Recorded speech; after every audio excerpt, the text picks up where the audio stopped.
দুঃখ ভারাক্রান্ত হৃদয়ে আমাদের এই রাজপথে নেমে আসা। আপনারা সবাই জানেন বাংলাদেশ একটি গণতান্ত্রিক প্রক্রিয়ার মধ্য দিয়ে ২৪-এর গণ অভ্যুত্থানের পরবর্তী সরকার গঠিত হয়েছে। আমরা আশা করেছিলাম এই যে গণতান্ত্রিক পদ্ধতিতে সরকার পরিবর্তন হয়েছে, আমরা একটি নিরাপদ, নারী শিশু বান্ধব, জনবান্ধব একটি পরিবেশ আমরা দেখতে পাব। কিন্তু অত্যন্ত দুঃখের বিষয়, আমরা আজকে রমাদান মাসে আমাদের নেমে আসতে হলো আবারও রাজপথে। কেন আমরা নেমে এসেছি?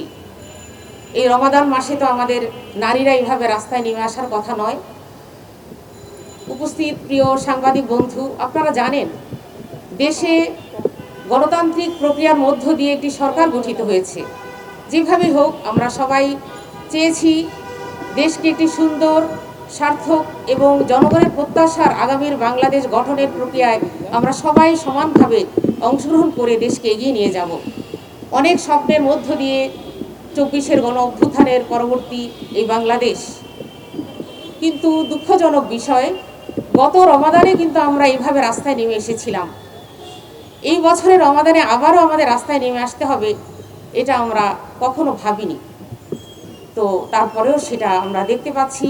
এ জাতি লজ্জিত, এ সমাজ লজ্জিত যে আমরা নির্বাচন, বিফোর ইলেকশন এবং আফটার ইলেকশন আমরা নারীদের উপর যে ধরনের সহিংসতা দেখতে পেয়েছি, এটা আমাদেরকে অনেক বেশি ভাবিয়েছে।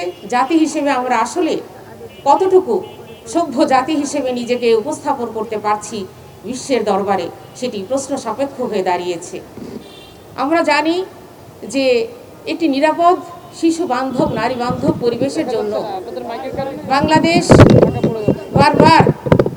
বাংলাদেশের জনগণ বারবার তারা রাজপথে নেমে এসেছে। রাজপথে সংগ্রামের মধ্য দিয়ে তারা একটি নিরাপদ বাংলাদেশ দেখতে চায়। কিন্তু আমরা দেখেছি সরকার, গভর্নমেন্ট ফর্ম করার সাথে সাথে চারিদিকে যেভাবে মব সৃষ্টির মাধ্যমে বিভিন্ন গুরুত্বপূর্ণ অঙ্গনে দায়িত্বশীল পর্যায়ে যারা আছেন তাদেরকে মব সৃষ্টির মাধ্যমে লজ্জাজনকভাবে, তাদেরকে অপমানজনকভাবে অপদস্থ করে তাদেরকে অপসারণ করা হচ্ছে। আমরা দেখেছি বরিশালে, মিডিয়ার মাধ্যমে জেনেছি, বিচারকের এজলাসে বসে সেখানে বিচারককে হুমকি ধমকির মাধ্যমে সেখানে বিচারকে প্রভাবিত করা হচ্ছে। আমরা অত্যন্ত দুঃখজনক, দুঃখ ভারাক্রান্ত হৃদয়ে বলতে হচ্ছে, আমাদের শিশুরা আজকে এই সমাজে নিরাপদ নয়। আমাদের শিশুদের জন্য এই সমাজ আজকে বড় বেশি একটা আতঙ্কজনক, একটি জঙ্গলে যে পশুত্বের কবলে মানুষ পড়ে যে ভীতিজনক একটা অবস্থা, এই মানব সভ্যতার, মানব সমাজ আজকে সেরকম একটি ভীতিপূর্ণ সমাজে পরিণত হয়েছে। আমরা রামপুরার ঘটনায় দেখতে পেলাম আমাদের শিশু তাহিয়া, এবং আমরা নরসিংদীর ঘটনা জানি সেখানে কিভাবে সেই আমেনাকে তার বাবার কাছ থেকে দলবদ্ধ ধর্ষণ করার পর তার বাবার কাছ থেকে ছিনিয়ে অপহরণ করে কতটা একটা সমাজে পশুত্ব কোন পর্যায়ে চলে গেলে আইনকে বৃদ্ধাঙ্গুলি দেখিয়ে সেখানে বাবার কাছ থেকে সন্তানকে ছিনিয়ে নিয়ে তাকে একদিন পর হত্যা করা হয়েছে এবং সেখানে সর্ষে ক্ষেতের মধ্যে ফেলে রাখা হয়েছে। সেই শিশু আমরা জানি যে 6 বছরের তাহিয়াকে সেম পাশবিক নির্যাতন করে সেফটি ট্যাঙ্কির মধ্যে ফেলে রাখা হয়েছে। এবং আমরা দেখেছি এমনভাবে যখন জনগণ বিক্ষোভ করছে তখন প্রশাসন কি বলছিল, প্রশাসন বারবার পরিবারকে বলছে যে এটা একটা দুর্ঘটনা, এটা মাইনা নেন। প্রিয় সাংবাদিক ভাইয়েরা, এটা কি কোনো সভ্য সমাজের কথা? কোনো প্রশাসন, কোনো সরকার যন্ত্রের কথা? ল এনফোর্সমেন্ট সোসাইটি এবং যে সেক্টর রয়েছে তাদের দায়িত্বটা কি? জনগণের নিরাপত্তা দেয়া। আমরা জানি আমাদের কনস্টিটিউশনাল রাইট হচ্ছে নিরাপত্তার অধিকার। প্রত্যেক মানুষের, অল সিটিজেন্স আর ইকুয়াল বিফোর ল। প্রত্যেক সিটিজেন এখানে এই নিরাপত্তার অধিকার সমানভাবে তারা পাওয়ার অধিকার রাখে। কিন্তু আমরা দেখেছি আমাদের সন্তানেরা, শিশু সন্তানেরা আজকে শুধু নারীকে ছাপিয়ে গেছে। নারী নির্যাতনের কথা বলবো কি? এখন মায়েরা শিশু নির্যাতনের কথা বলে আমরা শেষ করতে পারছি না।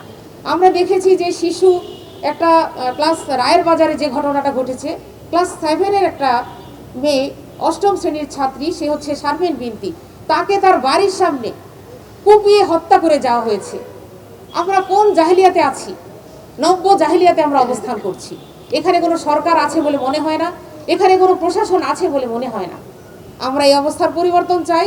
এই যে একটা বর্বরতার সমাজ, নির্লজ্জ একটা সমাজে পরিণত হয়েছে, আমাদের তথাকথিত জনপ্রতিনিধি যারা আছেন তারা তাদেরকে সেই আসামিদেরকে প্রোটেকশন দিচ্ছে এবং হুমকি ধমকি দিচ্ছে। আমরা দেখতে পেয়েছি সে আমেনাকে যখন সালিশের মাধ্যমে এটা সুরাহা করার কথা বলা হয়েছে, তারা যখন অনড় ছিল বিচারের দাবিতে, তখন তাদেরকে এলাকা ছাড়ার জন্য তাদেরকে প্রেশার ক্রিয়েট করা হয়েছে এবং শেষ পর্যন্ত সেই মেয়েটিকে নিয়ে বাবা যখন একটি নিরাপদ আবাসস্থলে নিয়ে যেতে চাচ্ছিল, পথিমধ্যে তাকে কি করা হয়েছে, কিডন্যাপ করে বাবার কাছ থেকে ছিনিয়ে নিয়ে সেই মেয়েটিকে হত্যা করা হয়েছে। প্রিয় বোনেরা, আমরা কি কোনো সভ্য সমাজে অবস্থান করছি বলে মনে হয়? আমাদের দেশে কি কোনো সরকার আছে বলে মনে হয়? আমরা কি কোনো প্রশাসনিক ব্যবস্থাপনার মধ্যে আছি বলে মনে হয়? এখানে কি কোনো সুশাসন, কোনো আইনের শাসন, নিরাপদ আবাসন কি এখানে আছে? এটি আজকে জাতি, দেশ ও জাতির কাছে প্রশ্ন। আমরা এখানে প্রশ্ন রাখতে চাই, এভাবে দিনের পর দিন যারা আসামি আছে তাদেরকে আইনের এই ছত্রছায়ার মধ্য দিয়ে তাদেরকে বিভিন্নভাবে জামিন করে ছাড়িয়ে নিয়ে আসা হয়।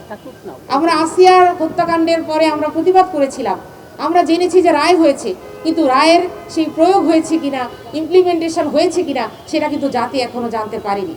আমরা চাচ্ছি যে আমরা পত্রিকার মাধ্যমে জেনেছি যে আমেনার হত্যার আসামিরা গ্রেফতার হয়েছে।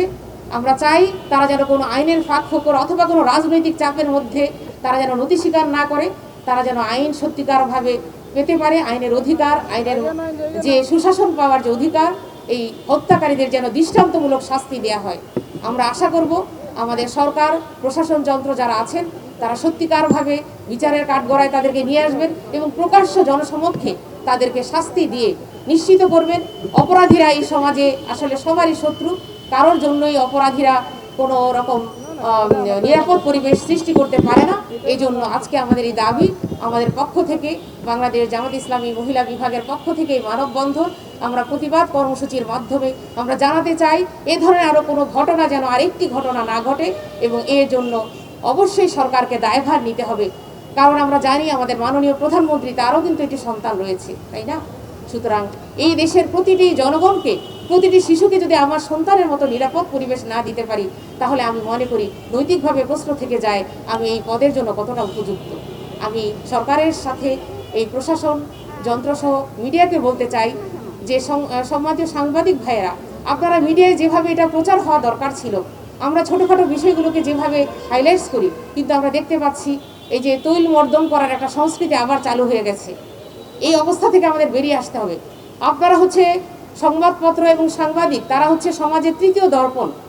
তারা যদি সত্যিকারের চিত্রটা সমাজের কাছে তুলে না ধরেন, তাহলে আসলে জনগণ কিন্তু জানতে পারবে না এবং প্রশাসন কিন্তু এই ব্যাপারে স্টেপ নিতে গড়িমসি করবে। আমরা জানি এই প্রশাসন, এখানে যে ক্রাইম চলছে, এখানে যে কনস্পিরেসি আছে, এখানে যে দলীয় যে চাপ আছে, সব কিছু মিলিয়ে প্রশাসন স্বাধীনভাবে কাজ করতে পারছে না। আমরা আশা করব আইন যেন নিজের হাতে তুলে না নিতে হয়, আমরা যেন আইনের প্রতি শ্রদ্ধাশীল হতে পারি, আইনের মাধ্যমে যথাযথ ইমপ্লিমেন্টেশন যেন হবে এবং তার শাস্তি আমরা নিশ্চিতও দেখতে চাই। আমি এই আহ্বান করব আজকে আমাদের এই নীরব এই প্রকাশ্য প্রতিবাদের মধ্য দিয়ে আমাদের হৃদয়ে রক্তক্ষরণ হচ্ছে। আমরা এই রক্তক্ষরণ আসলে প্রকাশ করার ভাষা নিয়ে আমরা এই প্রতিবাদের মাধ্যমে, আমাদের মানববন্ধনের মাধ্যমে তার অংশটুকু আপনাদের সামনে উপস্থাপন করলাম। আশা করি জাতি এই ব্যাপারে সচেতন হবে। সবাইকে আবারও ধন্যবাদ। আসসালামু আলাইকুম।